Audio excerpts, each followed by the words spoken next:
वर्ल्डगी मफम Khardah Covid से spike ओइना हेंगलखरेबको Covid हेंगलकपदा खरा साथीना सोइब लमसे Singapore is one, Singapore gi mathangda Russia is another one, adugi mathangda Italy, France, UK,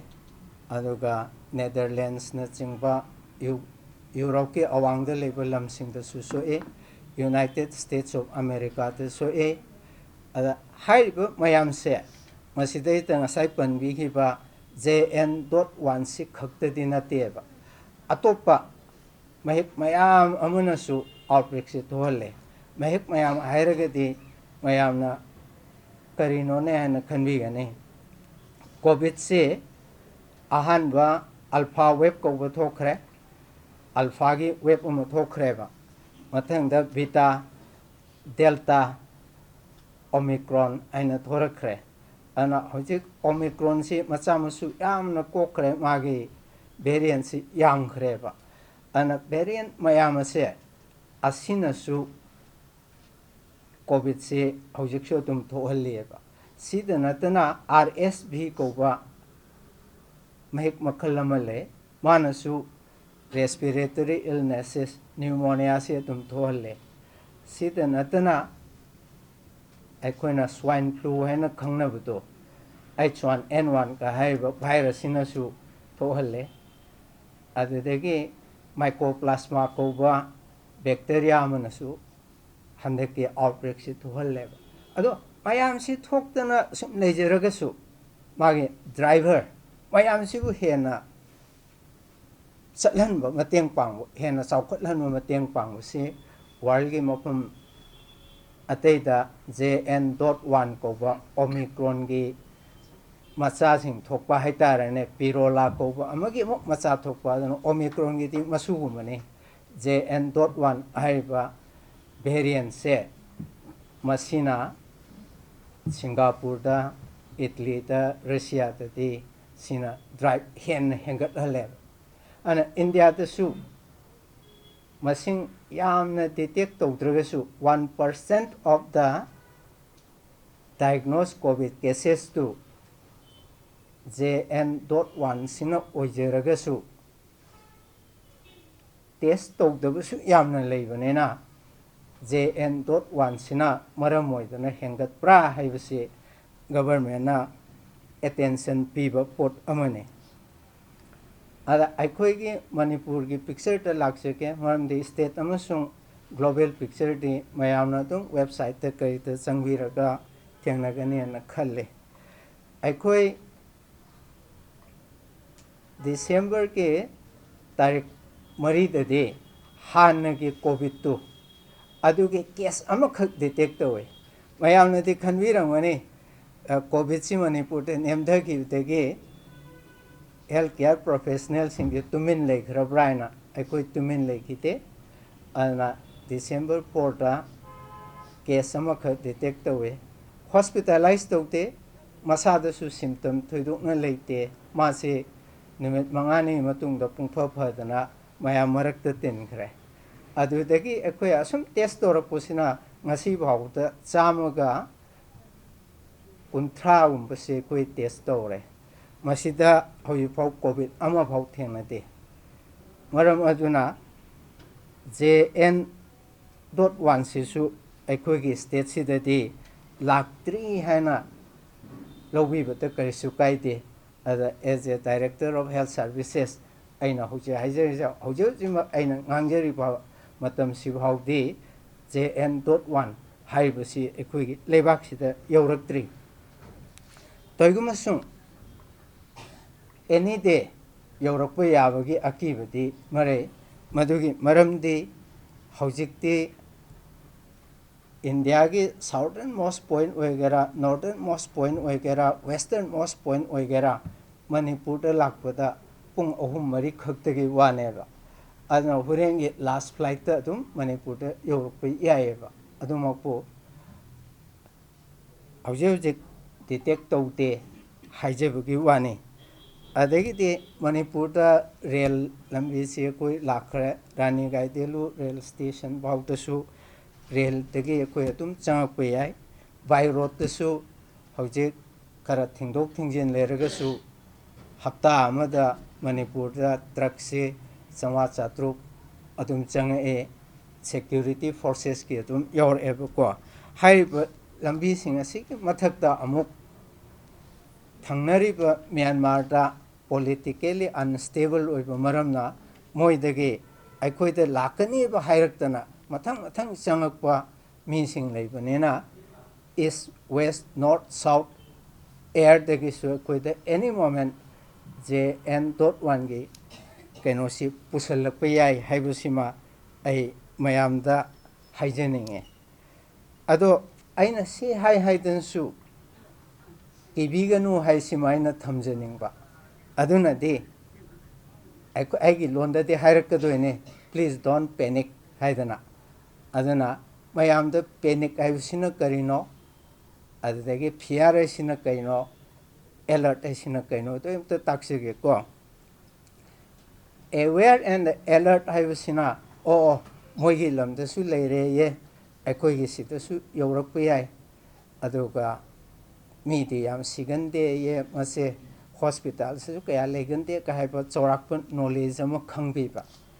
fear हाइदु यौरा अगदि अकेरेदा तौदोरिसे अदना अखोइ करी करी चौ section थौरांगदा लौखसिगे फियर सिभाउति थुयुना काइदी पैनिक ऐसी यौखरदि एस आई हौजे ऑक्सीजन फंगरोय अदुदगी आई मास्क लेहौररोय हिदाक लेहरोय बेड फंगरोय अदुना आई डॉक्टर ता हॉस्पिटल दा आईगी प्रेशर पीहोके कहना मयाम सिना तौरकपादगी खितंग अतोप नारसु आई कोविड नारजाला का हाइदना हेंजना हेल्थ केयर फैसिलिटी दा प्रेशर पीबा शेयर लोंनबो होनरकपदो मदुगी पैनिक तुदी तौबिगनो हाइनिंगे मरमदि पैनिक असि लागतारो बोइदि पब्लिक तसु अननेसेसरीली वारे मसाजु पोथाफम चाफम खंग्रे डॉक्टर कोइसु फजना प्रायोरिटी पीरगा लायंग दोबुदु ngamaktaba ana haukiba web amani da panic oidana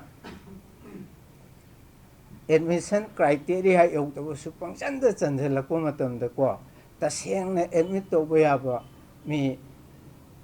bed phangdadana matam kuina leiba yauna kheba adugumbadu थोक्तनबैदमक्ता अखोई प्रेसनसु पब्लिकनसु आइगी स्टाफसिंगनसु खंगबिब चंगेबा yes we should not panic panic आइसिददि पैथोलॉजिकल ओइबमा चक्कदोनिको अदा आइना सि पुसनजरकोइ मरमसे प्रेस की क्वार्टर्स खरेदगिसु JN.1 दो कमदौरिके नोइ करि तौरिके सि तोइना तोइना हंगपुसे पुंथामा थुइ मतुंगदगा हंगपोइ हावेबा अदा आइना खंगजेबा ओ अखोइसे पैनिक लोमद नक्कदोरे को हाइदना अदना यारिंखोइदि पैनिक से तौबिगनु हाइबसि तौदनबा अखोइ मयाम होनमिनसि हाइबसि हाइनिंगे मदुहि मरमदि मणिपुरदि यौरक्त्रि यौरागसु अखोइना लौखत्कदौबा सेक्शन थौरांग अयाम्ब लौखत्लगा लेरे अमना JN.1 हाइरिबसि मसि चाम नारसेब सिगी महक्सिना मी चाम नाहलसेबा मी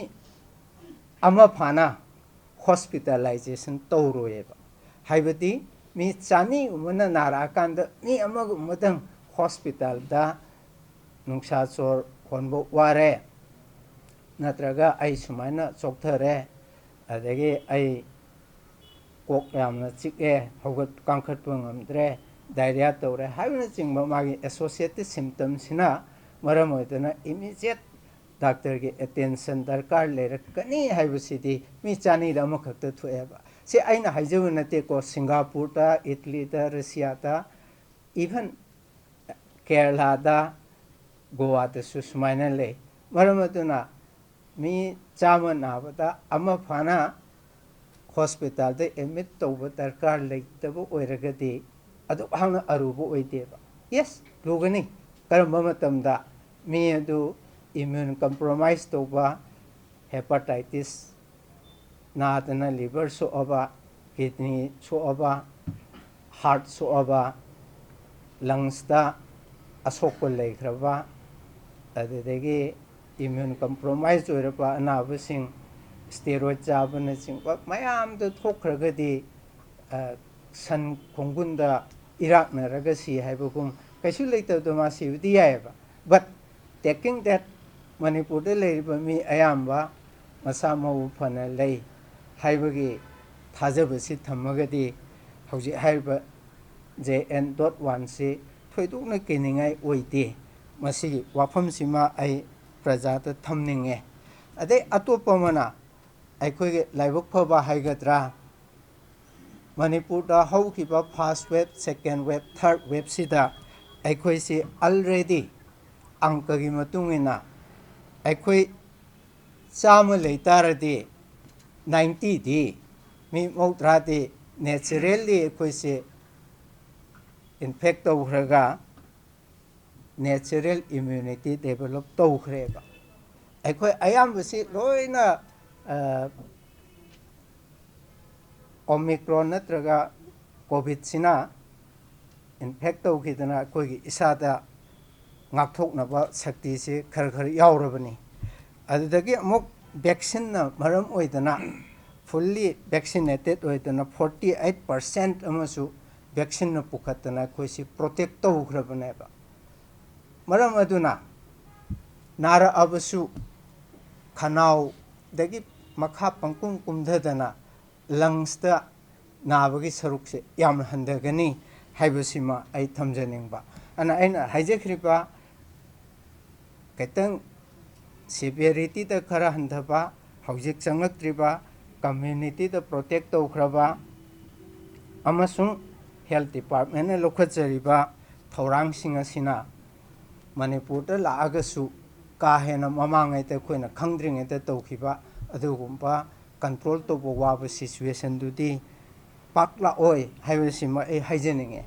si haikrabasida amuk mayamna haibira ani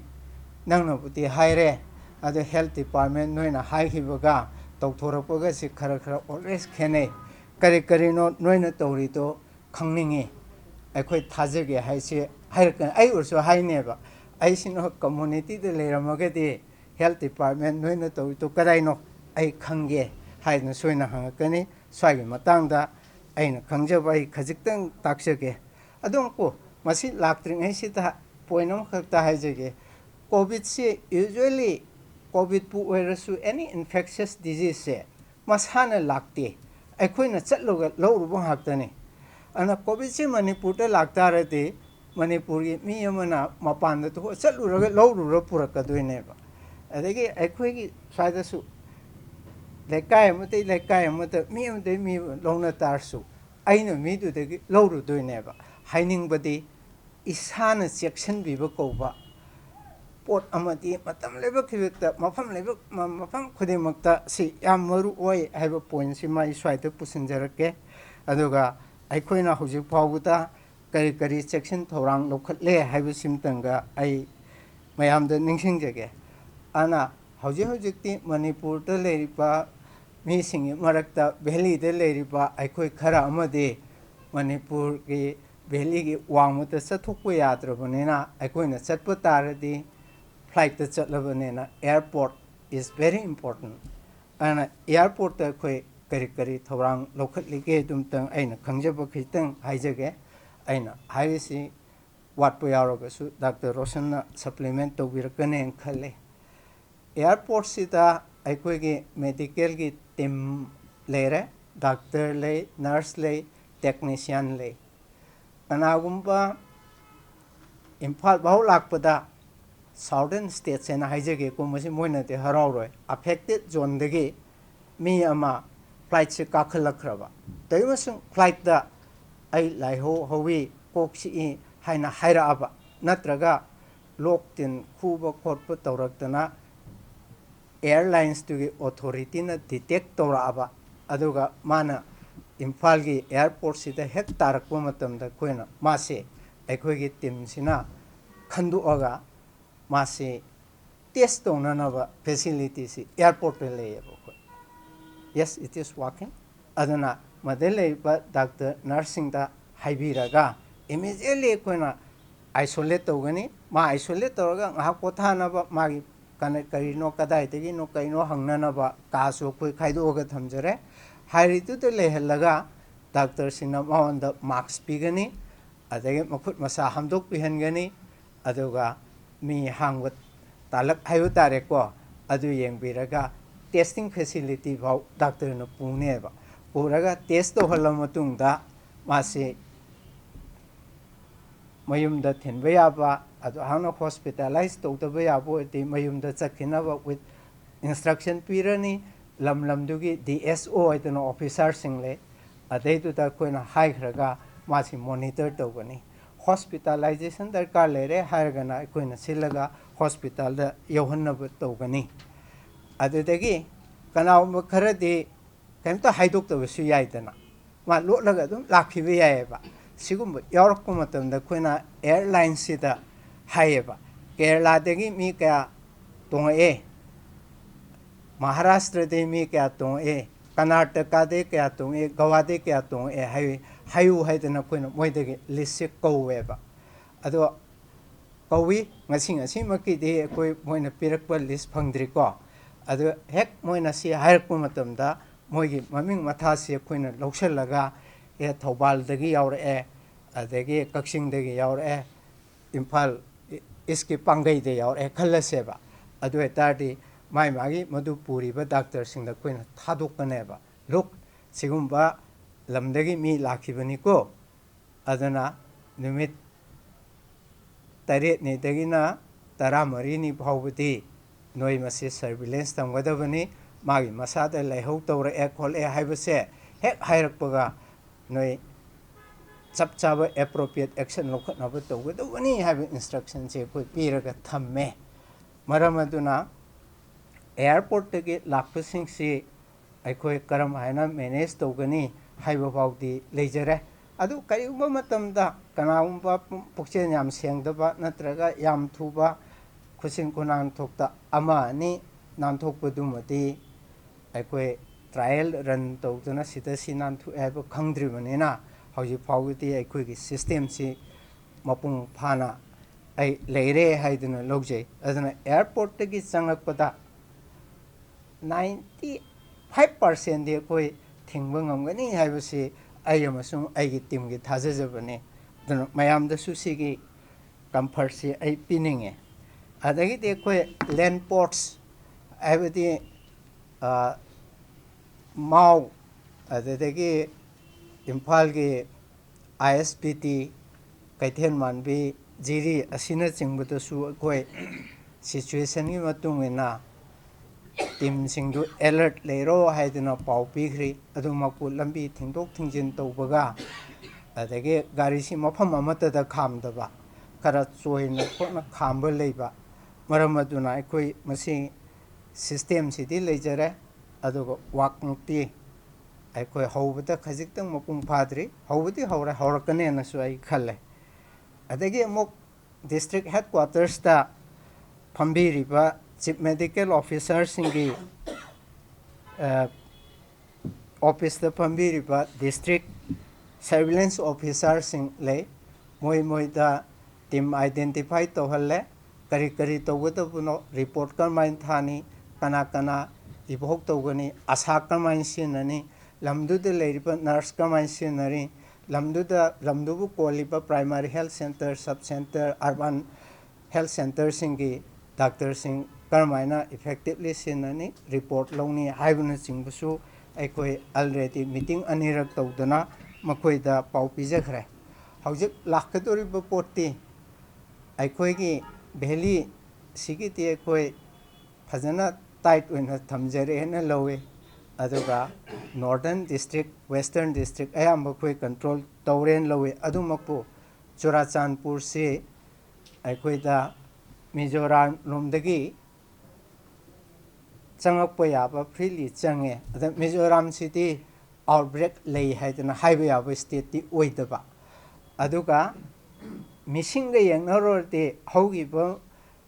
pass wave, second wave, third wave tadi Mizoram sina aikoidagi yam hena suwe aikoina la amaga lising ni pu oi matamda moide la aniga lising humpu mapan hen oi Mizoram lomdagi phajana check toraga haibasi tawbirakani na thaje adana Mizoram da kari kari action lokhatli haibase SMD Dr. Somorjit ne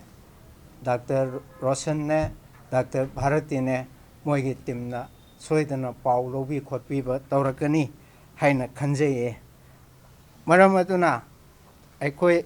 surveillance ki part kamaina changhal oidagi haibasita aikoi hauji makidi I am satisfied mayami di khangdra ai makti changasu aikoi na control tobangam da mongda la oi changasu koi khangani haibasima ai thajai adadagi ti mayamna haibirani pare ngasi bhaugi nang wangange nonini gi mamang da changhi beleramadi moidu test tona na nang kari tore kamain tore haibasi hangwir angani ada haujiki JN.1 hairise anoba strain oijerasu magi pukok magi lakphumdi omicron neba ana omicron haibasi aikoi da phangiba RAT test kit haibasina dum tawuda detect tawe tawuda di test tawdoriba doctor sina khajitang khangwiba change mawanda S drop T drop P drop kaina kharleye adu hariba mayamdu khangwiragadi Manipur da leiriba khutlai reagent sing Manipur da leiba RT-PCR machine singna detect tawraga o sigi JN.1 oiba yai haibasi chorakpa makhange confirmation gi damaktadi aikoina Pune da leiba National Institute of Virology da thagani natraga Manipur ki oina designate tawraiba Kolkata da Kalyani ana center male aduda tum thani free da thagani matami matungina aikoina kaya yamna thani kamai tawne lepkani moida thakhra matungda moigi test processing tawbuda nini gumba change adadagi humni gumba su akoina thabuda noma ma changrati numi humni gumba changani adugi matungda moidagi result lakpadi internet ta karite heta phawna banina satlawna khangba ngamgani aduna Manipur da leiriba hana tawremiba test leiriba machine singsida aikoi covid ni JN.1 makni natraga maga manaba XBB ni haibase khangdragasu covid lere haibde khanganeba covid anoba lae test kit anoba singadra haibudu oiroiba hoji makidi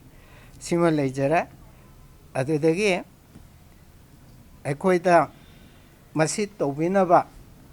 mi wale haibdu kamdawena hangwira aneba maramdi health services ki khwaidi wabase health center masing ni marang kaina leiba doctor nurse technician se khoita wabasi department na sonbagi mi hapta bainate Manipur government gi on the whole Manipur government na magi mi hapagi policy sida yamna strict oihanba adadagi interview tawba khotpa matamsi yam changbasinani aduba aikoi leijariba mi singse da Dr. Mina ki initiative tagi aikoi laboratory ki test tawbinaba technician kari kari se aikoi test tawkhre adu hairaga Manipur da RT-PCR hariba khutlai se test tawnaba khutlai se aikoi da district khudingi lei toimasung district ariba district leiti hairaga moise kaigum maram khara degi fully operationalized tawde yam phajana work tawrisidi RIMS amasung JNIMS ta phajana tawi moi nomada phajana tawbirati milising mari gi mathakta tawbangambai capacity lei aduga lanaida babina amasung Caesar hospital da su tawbangame maramaduna tangai phadana Manipur da surge ama thoe hairaga mamangai da tawbati test ꯀꯤ ꯊꯥꯖꯟꯈ꯭ꯔꯦ ꯀꯨꯏꯅ ꯆꯪꯉꯤ ꯈꯣꯠꯂꯦ ꯍꯥꯏꯕꯒꯤ ꯑꯋꯥꯕꯗꯨꯃꯗꯤ ꯍꯟꯗꯛ ꯂꯩꯔꯔꯣꯏ ꯑꯩꯈꯣꯏ ꯅꯣꯡꯃꯇ ꯇꯉꯥꯏꯐꯗꯅ ꯁꯦꯝꯄꯜ 5,000 ꯇꯧꯁꯤ ꯍꯥꯏꯔꯁꯨ ꯑꯩꯈꯣꯏ ꯇꯧꯕ ꯉꯝꯃꯤ ꯑꯌꯨꯛꯇ ꯊꯥꯖꯟꯈꯤꯕꯗꯨꯅ ꯅꯨꯡꯊꯤꯟꯗ ꯑꯗꯨꯝ ꯔꯤꯄꯣꯔꯠ ꯐꯪꯕ ꯉꯝꯕꯒꯤ ꯀꯦꯄꯥꯁꯤꯇꯤꯗꯨꯃ ꯑꯩꯈꯣꯏꯗ ꯂꯩꯖꯔꯦ ꯑꯗꯨꯅ ꯗꯤꯁꯇ꯭ꯔꯤꯛ ꯋꯥꯏꯁ ꯌꯦꯟꯊꯣꯔꯛꯄꯁꯤꯁꯨ ꯑꯩꯈꯣꯏ ꯑꯊꯨꯕ ꯃꯇꯝꯗ ꯗꯤꯁꯇ꯭ꯔꯤꯛꯇ ꯂꯩꯔꯤꯕꯁꯤꯡꯁꯤꯁꯨ ꯊꯨꯅ ꯇꯧꯕ ꯉꯝꯅꯅꯕ ꯑꯩꯈꯣꯏ ꯊꯕꯛ ꯂꯧꯈꯠꯆꯔꯤ ꯑꯗꯨꯅ ꯇ꯭ꯔꯦꯅꯤꯡ ꯂꯣꯏꯁꯤꯜꯂꯛꯈ꯭ꯔꯦ ꯑꯗꯒꯤ ꯃꯦꯆꯤꯟ ꯏꯟꯁꯇꯣꯜ ꯇꯧꯔꯦ ꯐꯤꯕꯝ ꯈꯤꯇꯪ ꯐꯔꯒꯗꯤ ꯁ꯭ꯇꯦꯠꯀꯤꯁꯤ ꯑꯩꯈꯣꯏ ꯑꯇꯩꯁꯨ ꯇꯧꯕ ꯉꯝꯃꯅꯤ ꯁꯤꯃ ꯊꯝꯖꯅꯤꯡꯉꯦ ꯑꯗꯨꯗꯒꯤ ꯃꯌꯥꯝꯅ ꯌꯥꯝ ꯇꯣꯏꯅ ꯍꯪꯕꯤꯅꯤꯡꯉꯝꯒꯗꯧꯁꯤ ꯚꯦꯛꯁꯤꯟꯅ ꯃꯃꯥꯡꯗ ꯀꯥꯞꯅꯈ꯭ꯔꯦ ꯚꯦꯛꯁꯤꯟꯁꯤ ꯕꯗꯅꯥꯝꯁꯨ ꯌꯥꯝ ꯆꯥꯅꯈ꯭ꯔꯦ ꯑꯅꯧꯕꯁꯨ ꯂꯥꯛꯑꯦ ꯍꯥꯏꯔꯦ ꯅꯪ ꯚꯦꯛꯁꯤꯟꯁꯤ ꯀꯥꯞꯄ ꯗꯔꯀꯥꯔ ꯂꯩꯔꯤꯕ꯭ꯔꯥ ꯚꯦꯛꯁꯤꯟꯁꯤ ꯀꯔꯤ ꯇꯧꯔꯤꯒꯦ ꯍꯥꯏꯕꯗꯨ ꯃꯇꯥꯡꯗ ꯑꯩ ꯈꯤꯇꯪ ꯍꯥꯏꯖꯒꯦ ꯗꯔꯀꯥꯔ ꯂꯩꯔꯕꯁꯨ ꯗꯥꯛꯇꯔ ꯃꯦꯝꯆꯥ SIO ꯁ꯭ꯇꯦꯠ ꯏꯝꯃꯨꯅꯥꯏꯖꯦꯁꯟ ꯑꯣꯐꯤꯁꯥꯔꯅ ꯄꯤꯕꯤꯒꯅꯤ ꯍꯧꯖꯤꯛ ꯂꯥꯛꯏꯕ ꯄꯣꯠꯇꯤ ꯑꯣꯃꯤꯀ꯭ꯔꯣꯟꯒꯤ ꯃꯇꯥꯡꯗꯗꯤ ꯑꯩꯈꯣꯏꯅ ꯚꯦꯛꯁꯤꯟꯁꯤ ꯀꯣꯚꯤꯁꯤꯜ ꯀꯣꯚꯦꯛꯁꯅꯆꯤꯡꯕ ꯐꯖꯅ ꯀꯥꯞꯄꯒ ꯄ꯭ꯔꯣꯇꯦꯛ ꯇꯧꯈ꯭ꯔꯦ ꯃꯥꯒꯤ ꯃꯁꯨ ꯑꯣꯏꯔꯤꯕ JN.1ꯁꯦ ꯑꯁꯤꯁꯨ ꯃꯥꯅ ꯉꯥꯛꯊꯣꯛꯄ ꯉꯝꯃꯦꯕ ꯑꯗ ꯃꯌꯥꯝꯅ ꯍꯪꯕꯤꯔꯛꯑꯅꯤ ꯉꯥꯛꯊꯣꯛꯄ ꯉꯝꯃꯦꯁꯨ ꯍꯥꯏ ꯅꯥꯅꯤꯁꯨ ꯍꯥꯏ ꯁꯤ ꯀꯔꯤꯅꯣꯅ this is not a paradox ꯉꯥꯛꯊꯣꯛꯀꯗꯧꯔꯤꯗꯤ ꯀꯩꯅꯣ ꯍꯥꯟꯅꯒꯤ ꯚꯦꯛꯁꯤꯟꯅ ꯇꯧꯔꯝꯃꯤꯁꯨ ꯊꯕꯥꯛꯀꯤ ꯃꯅꯨꯡ ꯌꯧꯅ ꯆꯪꯍꯟꯗꯕꯅꯦꯕ ꯄ꯭ꯔꯣꯇꯦꯛ ꯇꯧꯕꯅꯦꯕ ꯊꯕꯥꯛꯀꯤ ꯃꯅꯨꯡ ꯌꯧꯅ ꯆꯪꯈ꯭ꯔꯒꯗꯤ ꯅ꯭ꯌꯨꯃꯣꯅꯤꯌꯥ ꯀꯧꯗꯅ ꯄ꯭ꯔꯣꯕ꯭ꯂꯦꯝꯁꯤ ꯊꯣꯔꯛꯇꯅ ꯍꯣꯁꯄꯤꯇꯥꯂꯥꯏꯖꯦꯁꯟ ꯇꯧꯕ ꯑꯣꯛꯁꯤꯖꯦꯟ ꯋꯥꯠꯄꯒꯤ ꯊꯕꯛꯁꯤ ꯂꯥꯛꯀꯗꯣꯏꯅꯦꯕ ꯑꯗꯨꯅ ꯚꯦꯛꯁꯤꯟꯁꯤ ꯀꯥꯞꯄꯒꯗꯤ ꯃꯈꯥꯗ ꯆꯪꯕꯒꯤ ꯊꯕꯛꯁꯤ ꯌꯥꯝ ꯍꯟꯊꯩꯑꯦꯕ ꯑꯗꯨꯃꯥꯏꯅ ꯇꯧꯅ JN.1ꯁꯤ ꯂꯥꯛꯈ꯭ꯔꯒꯁꯨ ꯑꯩꯈꯣꯏꯒꯤ ꯃꯤꯁꯤꯡ 1,50,000ꯁꯤꯒꯤ 90% ꯃꯨꯛꯇꯤ ꯃꯈꯥꯗ ꯇꯥꯔꯣꯏꯑꯕ ꯚꯦꯛꯁꯤꯟꯁꯨ ꯀꯥꯞꯄꯕ ꯅꯦꯆꯔꯦꯜ ꯏꯝꯃ꯭ꯌꯨꯅꯤꯇꯤ ꯂꯩꯔꯗꯤ ꯁꯤꯅꯅꯦꯕ ꯋꯥꯔꯜ ꯄꯨꯝꯕꯗ ꯃꯤ 200ꯗ ꯑꯃꯈꯛ ꯍꯣꯁꯄꯤꯇꯥꯂꯥꯏꯖꯦꯁꯟ ꯗꯔꯀꯥꯔ ꯂꯩ ꯍꯥꯏꯔꯤꯁꯤ ꯍꯥꯏꯔꯤꯕ ꯁꯤꯆꯨꯋꯦꯁꯟꯁꯦ ꯑꯩꯈꯣꯏꯒꯤ ꯂꯝꯗꯁꯨ ꯊꯣꯛꯀꯅꯦꯕ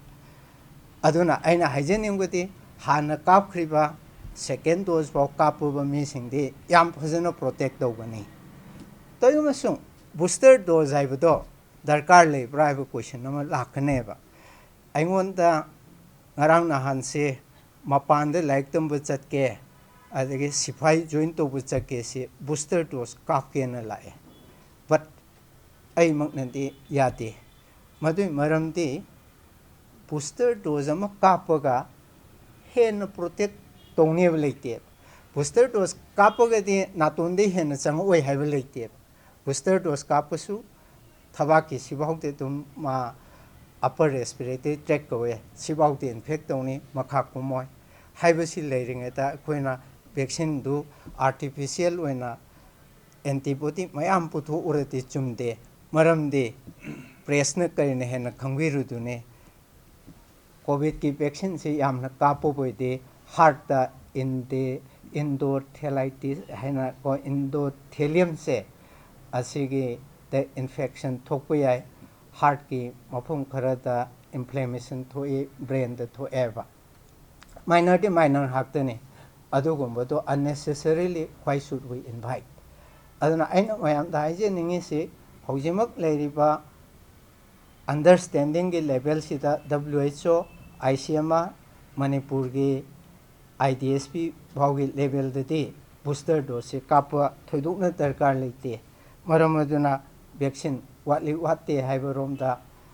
mipai bidanaba sima ai kanna haijaninge si loiraba matungda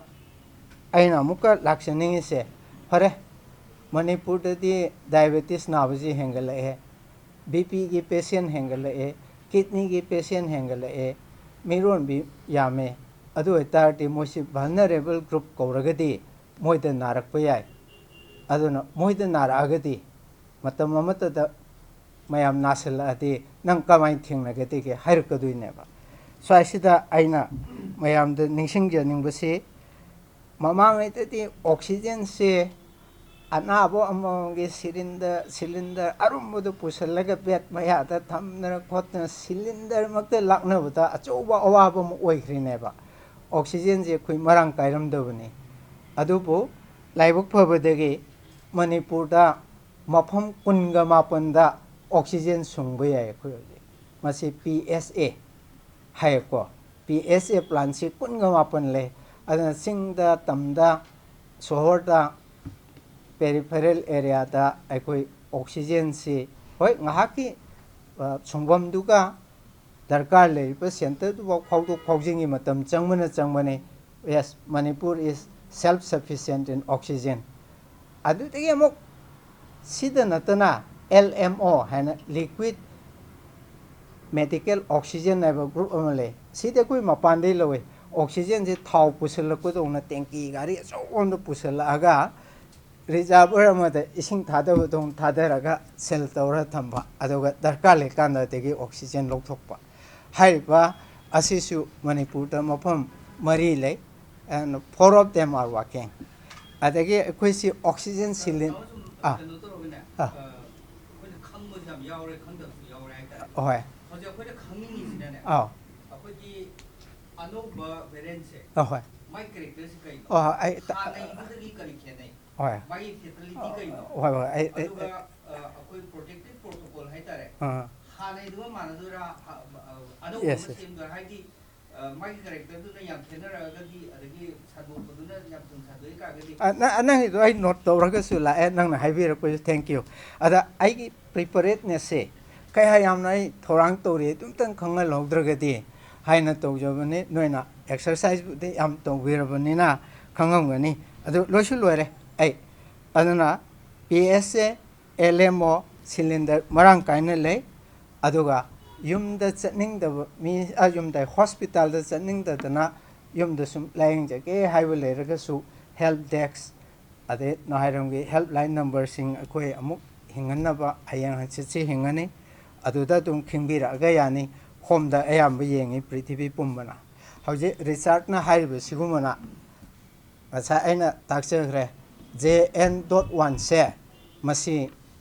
हाना लेरमी सिंगसिगा कयाम खेनगे हाइतु मतंग दai खितंग हाइजेगे को कोविड की वायरस SARS-CoV-2 हाइब वायरस से SARS-CoV-2 से थंजिंग मालेन लोबिरगदी मागी तिंखंग मयाम पाले बे स्पाइक मयाम अन ओमिक्रॉन हाइबा स्पाइक यावबा कोविड की महिक से सिगी वेरिएंट ओइबा पिरोला हाइरिसिदा मफम कुंथ्रा मक्ति नते कुनगनिपान दा म्यूटेशन मसक होंगरेबा तिंखंगी मवोंदो होंगरेबा अदुना पिरोला से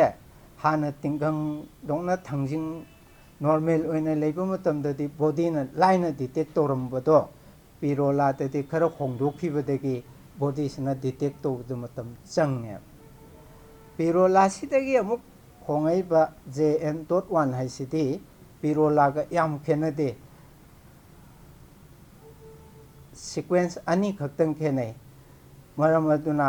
ओमिक्रॉन गा येंगदी मा कुंथ्रा मु खेनरेने लौगनी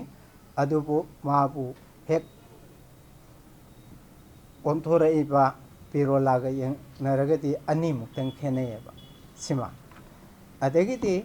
मासे बॉडी त चंगएको मागी कैरेक्टरिस्टिक ओइबा फीचर से करिनो हाइब तारदी हौजिक फावबदा थोइदोकना हानगी सिंदुका खेनब लेते हानगी लेरिबा इनक्यूबेशन पीरियड हाइबदी मासे चंगगा साइन सिम्पटम अमत यावदना बॉडी दा नुमित निनी दगिना नुमित तरा मरीनी फाव लेबा याबदो अदुमाइना अदुम ले होंग लेते नुमित मंगानी की मतुंगदा मिंगोंदा लौनबगी चांग हंदगिबदु माउंदसु दुम हंधै नुमित तरानी मुक लेरगति मासी एवरीथिंग क्लियर ओइजे अदुना अहोंग लेते साइन सिम्पटम दसु कोक आइदे लाइहौ तौबा अदुगा कोक चिकपा बॉडी खरा थिंदोकपा रनी नोज नातोंदा मन मतिन ताबा पी खरा ताबा लोखुबा थबाक नुवाइतबा खनाव मरेंग चटपसे दुम तवे यामना हेंजनबा लाइना ते नाबमी मखादा कुमधगिबा मतमददी मासु न्यूमोनिया तौदना सोर होनबा वाबा खोटपसी तवे aduna hane ga chap mane toigum sung kanagumba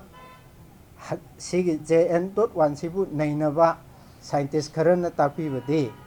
masidadi mamang ida tauhiba natonda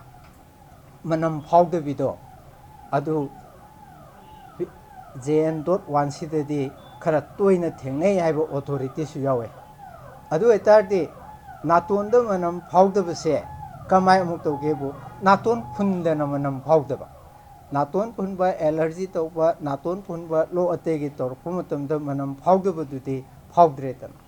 adu nataba naton di yang hangna free flow oiba matamda manam phawda base masi tawi hai masi phawda bugal loinana mahau khangbata khajik mahau thaiba haido adugumba tawi hai adu makpu masi yamna establish tawraba research housing dagi thorukpati natti aina sum kainogi Singapore Russia Europe ki lairik sing pabata yaubani aduna masi severity da handai adedagi severity aidi hospitalization tawbudati handai tamasu sandokan bai chang sai research na habi to sandokan bai chang dadi angakpo phangna sandoe haibadi masina ne han lejerami ba mapa mapu oiba koige covid ki mahik singdo adudagi di 86% chance of growth advantage hai haibadi masi aiko mi chama dane masi phat launa maga thangnaruba matamda 80-60 maunda changa mi singduda mahik tu changbiya changaga naraktabuna mani dana sandokpa ngameba hanagi atei sina kamai tawgebu omicron draga di 63 muktani ana haining idi double times yangna sandokpa ngameba aduna sai press na haibi reito yangna sandoraktana koina thingbang amahudragadi diabetic singda kidney patient singda HIV ki patient da hep C ki patient da karita so uraboide problem edo tum oirakadwineba adumati chume aduna severity handai taimasung infectiousness sidi yamna wange ado India dadi aina je 86% growth advantage le habse India dadi numit kun nga mapanda 52% hengat lewa numit kun mapanda chamo era masina chamo ga yangkai ni thoi thorok ngameba aduna masi ekoi yamna infectious oi hana lobi gani aduna ngasai mo haibiri to kari tawedege haida hana khoina tawkhiba covid appropriate behavior to adumak chathagi ni ekoi yarimakhai social distancing tawgani yaribamakoi ekoi crowd avoid tongnabo hotnagani mask upigani tawedadi mask se phibam khara pharagati N95 mask tawibada yam kanagani degi cup etiquette haidina ko tawigani rumal gumbana khummaga lokhubiba haiba lumandu pharmham kanbidana thupchalaga phurkaukta mo hapiba adu khudong chadragana elbow da lokhubiba asigumba tum tawbigani adudagi ekhoina masi mayam haijaragasu mayam dadi anobane na kidobane na ekhoi IEC information education and these things to be communicated to the public se ekhoi tawjar ani ekhoi adugi sem sabu hon official clearance khata ngaijawani adana ai hojik phawda tawgadaba team adagi manipurna kadaita risk threat se kadaita lakpoge aduga kaya yamna prepare tore test tonaba layengna adagi public ta kari tawni haibasimati ai thamjare press na kaigumba hangbiningba leragadi ekhoi mayam lengai ta khumjage hangbira on ai haijage